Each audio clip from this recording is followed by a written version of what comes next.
Hello good morning. బాగున్నారా?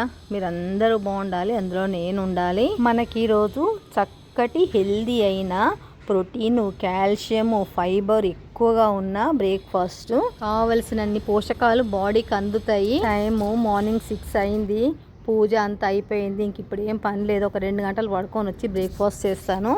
8కు లేచి tea తాగేసి కరివేపాకు ఇంట్లో అయిపోయింది, కరివేపాకు తెచ్చుకుందామని బయటికి వెళ్ళి చెట్టు నుంచి తెంపుకొచ్చిన. నేను ఎప్పుడు ఇట్లా కరివేపాకును చెట్టు నుంచి విరిచి తీసుకొస్తా, ఎందుకంటే ఆ విరిచిన ప్లేస్లో మళ్ళీ 3-4 చిగుళ్ళు వచ్చి చెట్టు బుషిగా వస్తుంది.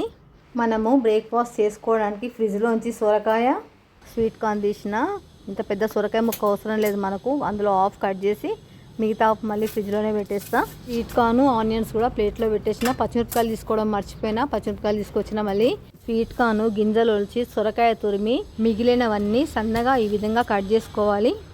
సొరకాయ తురుము, స్వీట్ కార్న్, ఆనియన్స్, పచ్చిమిరపకాయలు, కరివేపాకు, కొత్తిమీర, వీటన్నింటినీ 1 by 1 బేసన్లో వేసుకొని, కొత్తిమీర ఒక్కటే వేయలేదు, ఇవన్నీ వేసిన తర్వాత కొత్తిమీర వేస్తా. ఇంగ్రీడియంట్స్ అన్నీ ఒకదానికొకటి కలిసేట్టుగా బాగా కలుపుకొని, ఇప్పుడు సన్నగా కట్ చేసి పెట్టుకున్న కొత్తిమీర కూడా వేసుకొని, ఒక జల్లెడ తీసుకొని కొద్దిగా బైండింగ్ కోసం మాత్రమే ఒక చిన్న రైస్ బౌల్ బియ్యపిండి తీసుకొని జల్లెడ పట్టుకొని, ఉప్పు కారాలు నేను చెప్పినట్టు కాకుండా మీ టేస్ట్ తగ్గట్టు వేసుకోండి. నేను ఇక్కడ రుచికి సరిపడా సాల్ట్, 1 టీ స్పూన్ కారం వేస్తున్నా. ఒక చిన్న బౌల్ నిండా అంటే 50 గ్రాముల నువ్వులు వేసి అన్నీ కలిసేట్టుగా మంచిగా కలుపుకోవాలి. మనం ఇందులో అల్లం వెల్లిగడ్డ పేస్ట్ వేయలేదు, 1 టీ స్పూన్ అల్లం వెల్లిగడ్డ, హోమ్ మేడ్ అల్లం వెల్లిగడ్డ పేస్ట్ వేసి అది కూడా కలిసేట్టుగా కలుపుకోవాలి. చూడండి, ఇంతవరకు మనం చుక్క నీళ్లు పోయలేదు, వెజిటేబుల్స్ లో ఉండే తడే సరిపోయింది. ఇంటి తడిపేలోగా నేను స్టవ్ వెలిగించి కడాయి పెట్టుకుని ఆయిల్ పెట్టి ఆయిల్ వేడి చేసిన. చూడండి, ఆయిల్ కూడా కాగింది. కలిపి పెట్టుకున్న పిండిని మనకు నచ్చిన షేపులో, అంటే నేనైతే బజ్జీలాగా వేస్తున్నా, నూనెలో వేసేసుకొని మంచిగా 2 వైపులా మరలేసుకుంటూ గోల్డెన్ బ్రౌన్ కలర్ వచ్చేట్టు వేయించుకోవాలి. మీకు ఇట్లా బజ్జీల షేప్ ఇష్టం లేకుంటే చేతిలో అప్పాల షేప్ లాగా కూడా వేసుకోవచ్చు, వడల్లాగా వేసుకోవచ్చు, మన ఇష్టం, అది ఎట్లయినా వేసుకోవచ్చు. 2 వైపులా మంచిగా గోల్డెన్ బ్రౌన్ కలర్ వచ్చిన తర్వాత తీసేసి ఒక స్ట్రైనర్లో వేసుకుంటే నూనె అంతా వడిచిపోతుంది. చూడండి ఎంత మంచి కలర్ వచ్చింది, గోల్డెన్ బ్రౌన్ అంటే గోల్డ్ లాగే వచ్చింది. చూడండి, కలర్ మంచి కలరు, తింటే కూడా అంతకన్నా కూడా బాగుంటుంది, టేస్ట్ చాలా బాగుంటుంది. వేగిన ఎన్ని తీసి ఒక స్ట్రైనర్ వేసి పక్కకు పెట్టుకుంటే ఆయిల్ అంతా వడిచిపోతుంది. ఇప్పుడు రెండో వాయి కూడా వేసుకుందాము. కడాయిలు ఎన్ని పడితే అన్ని వేసుకొని 2 వైపులా మంచిగా వేయించుకోవాలి. ఇప్పుడే తెంపుకొచ్చిన కరివేపాకును రెమ్మల నుండి దూసి, మనకి ఇష్టం వచ్చినంత కరివేపాకు నూనెలో వేసుకుంటే బజ్జీలతో పాటు కరివేపాకు కూడా వేగి మంచిగా క్రిస్పీగా అవుతుంది. బజ్జీలతో పాటు తింటుంటే కరివేపాకు చాలా టేస్ట్ వస్తుంది.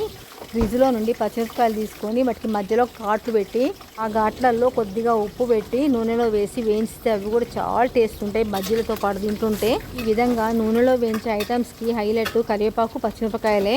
అస్సలు కారం ఉండే, ఎంత కారం ఉన్న మిరపకాయలు కూడా ఉప్పు పెట్టి వేయిస్తే మటుకు కొంచెం కూడా కారం ఉండే చాలా టేస్ట్ ఉంటాయి. చూడండి, ఇట్లా పెట్టుకోవాలి. నేను చూపించినట్టుగా నా మిరపకాయలు చాలా పెద్దగా ఉన్నాయి, అవి మధ్యలో కట్ చేసి కొంచెం చిన్నగా వేస్తున్నా.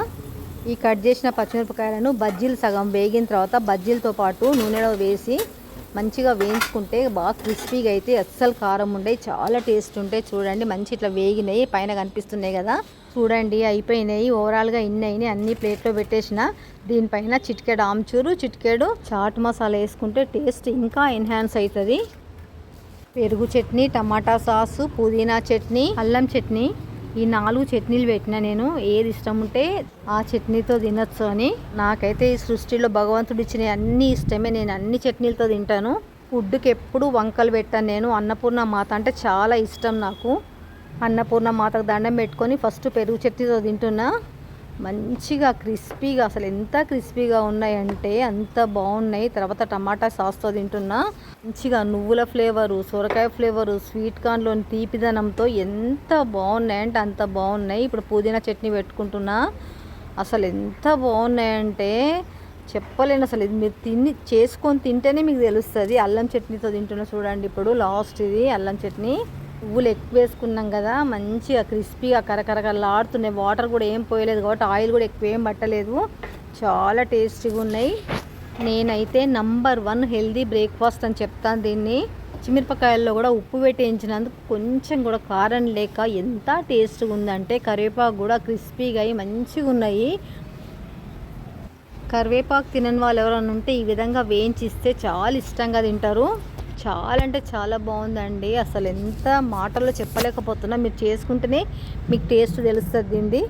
మా హస్బెండ్కి కూడా బాగా నచ్చినాయి. మాకు కడుపు ఫుల్ అయిపోయింది కానీ మనసు నిండలేదు, ఇంకా తినాలనిపిస్తున్నాయి, అంతా బాగున్నాయి. వీడియో కనుక నచ్చితే మీకు యూస్ఫుల్ అనుకుంటే లైక్ చేసి, సబ్స్క్రైబ్ చేసి, షేర్ చేసి, బెల్ కొట్టి ఆల్ ఆప్షన్ పైన క్లిక్ చేయండి. వీడియో మొత్తం చూసినందుకు థ్యాంక్ యూ వెరీ మచ్. మళ్ళీ నెక్స్ట్ వీడియో కలుద్దాం. Okay, bye.